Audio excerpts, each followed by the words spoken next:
Hello and welcome to another Insights call. But before we start, as usual, please do take time to review the disclaimer on the screen, which is available on our website. And the point here obviously is to highlight that what we're discussing today doesn't constitute investment advice. Everyone's circumstances are different. And it's really essential to do your own research or consult a professional for investment advice that's tailored to you. But that said, today's Insights call is about photonics and optical communications in the age of AI. That's what we've called it.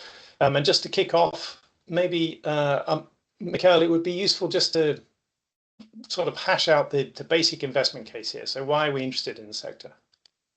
Yes, so it's the innovation frontier we've been interested since the launch of the fund and have been invested since the launch of the fund. The premise is beyond a certain speed and the amount of data you need to transfer, the copper just doesn't cope anymore. You need to switch from electrons in copper wire to photons in optical fiber. And that fiberization, that transition to photonics, is the technological inevitability we're looking to exploit. We as consumers are very familiar with that. As our needs for broadband had grown, the internet delivered to our home went from dial-up to fiber to the exchange to fiber to the cabinet, I think it was called at the time, to fiber to the curb, to fiber to the home, which is what most of us have today. So this fiberization of networks with speed and bandwidth is something we've experienced ourselves as consumers, and exactly the same thing is happening in data centers. And their power savings, transmitting data this way, consumes 70% less power than the electronics option. But there's also feasibility. Certain speeds and certain distances are only possible with optics. Yeah. Many people who follow us will know that we often get really important investment insights from attending trade shows. And I know that you recently attended the European Optical Comms event in Copenhagen. So be useful to get any feedback on that, sort of any new developments you've seen in the industry. Yeah, lots going on. And I mean, the real contrast with how much more excitement and exuberance was there compared to similar events or the same event we've attended before. I would say that the place was really busy. Industry was giddy with excitement, and you actually see a lot more analysts, sell-side analysts, appearing on the event as well, which is how we know that it's becoming more of a mainstream subject.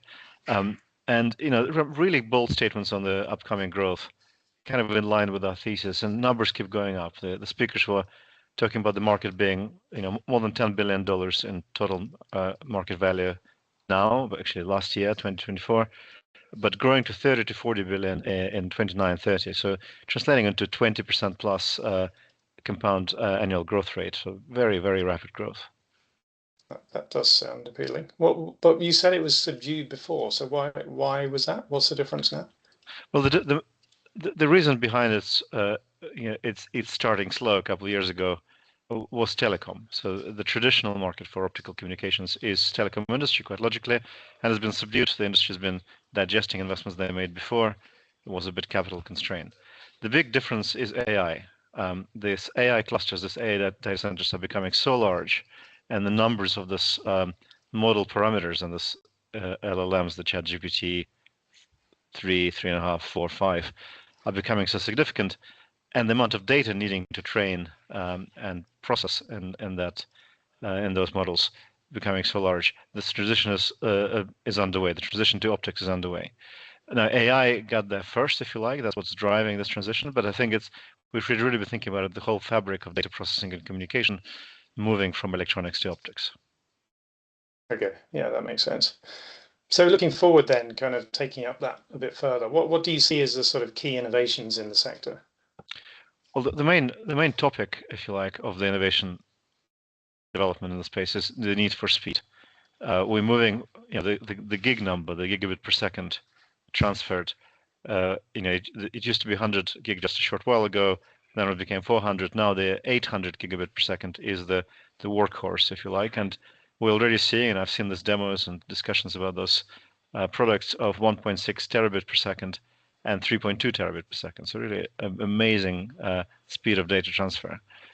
I mean, we're lucky if we get 1 gigabit per second in our houses. Most of us get by with a lot less than that. So the main device, if you like, that the workhorse of the industry is something called optical transceiver, pluggable optical transceiver. It's a kind of a modem, if you like, that hangs off the back of the server of the board. That hasn't changed that much. It just got faster. And this is the bulk of what the industry is doing today. But behind that, there's some really interesting componentry, lasers, detectors, digital signal processing, and other bits and pieces that make it work. And we're still very early in where this optics is deployed. The longer distances have been fiberized, but the industry is talking about something called scale out and scale up networks. So connecting racks of servers to each other with optics, connecting servers to each other within the rack with optics, and eventually something called CPO, co-packaged optics. Optics getting onto the board itself, getting really next to the chip, connecting directly to the chip. We can get lost in technical detail, but the best way to think about the direction of travel is faster speeds everywhere and getting closer and closer to the chip everywhere. And in some cases, even not letting the signal leave the optical superhighway. There's an interesting innovation called optical circuit switching, or OCS, which was just a research project a couple of years ago, and then suddenly it became commercial. The industry is talking about a $1.5 billion total available market in a few years' time. And this is a bit like if you imagine driving on a superhighway at sort of autobahn speeds and switching from one road to another without leaving the highway, just sort of without slowing down to pay the toll or get on one of those spaghetti junctions. That's what the industry is talking about, switching data without leaving the optical fiber.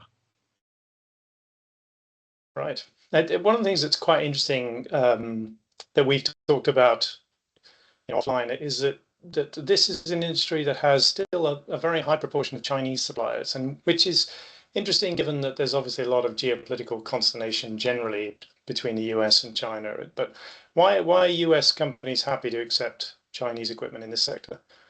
I think it's just the pace of demand growth. The industry, everything's in allocation, everything's supply constrained, and as a result, these hyperscalers, the Alphabets, the Metas, the Microsofts of this world, just have to buy these transceivers wherever they can get them, including, like you said, 50% of the market share in the hands of Chinese vendors.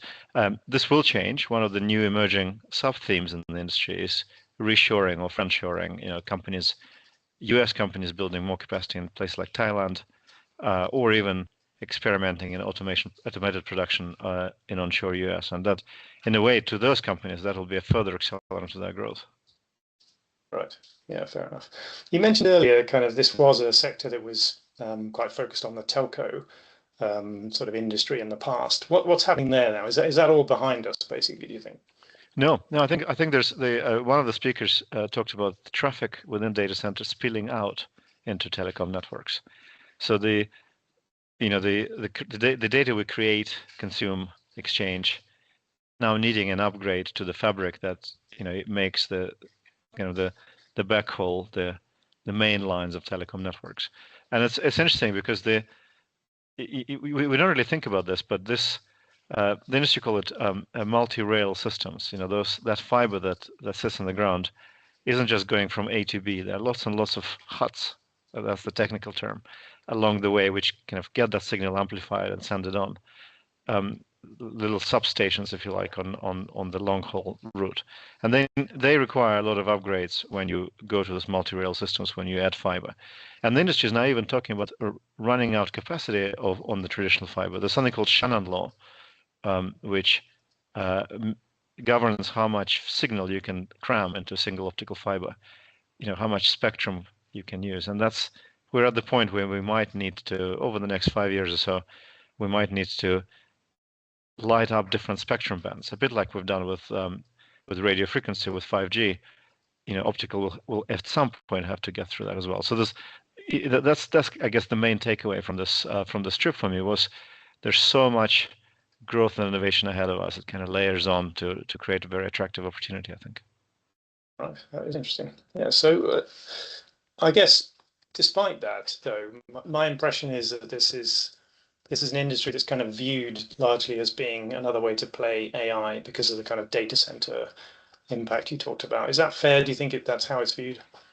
It is fair, but it's also more than that. So absolutely, growth is driven by AI. It's helped by AI, but it's compounded by what the industry calls optical intensity. So by some estimates, we've heard from our companies, about 3% of the equipment spend, exclude buildings and power lines, of data center capex, is spent in optical today. But as this fiberization grows, it goes to 4%, maybe 4.5%. So your share of wallet for an optical industry is going up, and on the way up, it's accelerating the industry growth, given any rate of growth of data center capex. And if data center capex does moderate, which some bears worry about, it might provide a bit of an offset. So in a way, it's a levered play on AI investment cycle. But it is still a very cyclical industry, and we need to be mindful of that. This industry has its booms and busts before, and it might have them again. So that kind of governs how much exposure you want to get. Yeah. And speaking of exposure, how are we exposed in the fund? Maybe just a couple of quick words, because we're running out of time, but a quick words on, the stocks we're holding. Yeah, it is an oligopoly. It's a niche, a cottage industry that's suddenly going mainstream. The purest plays on the optical components and Lumentum and Coherent, two US listed companies. And we went for Lumentum because it's, for a variety of technical reasons, it's a bit better positioned over the next couple of years. Transceivers, those workhorses that I talked about, is a bit more of a fragmented market, with several Western and several Chinese players playing there. And the products are not that differentiated. But interestingly, contract manufacturing those transceivers is quite a tricky thing to do. And we've found a contract manufacturer called Fabrinet, which has a real moat. It doesn't earn particularly large margins, but the assembly and testing and calibration of this devices is hard enough that one company emerged as a clear leader in the space. Great, fantastic. I think we're out of time, unfortunately, but hopefully that's a useful update for people on what we think is a really interesting and fast-growing innovation frontier. But with that, we'll say goodbye and look forward to speaking to you again in a couple of weeks' time. Indeed. Thanks very much.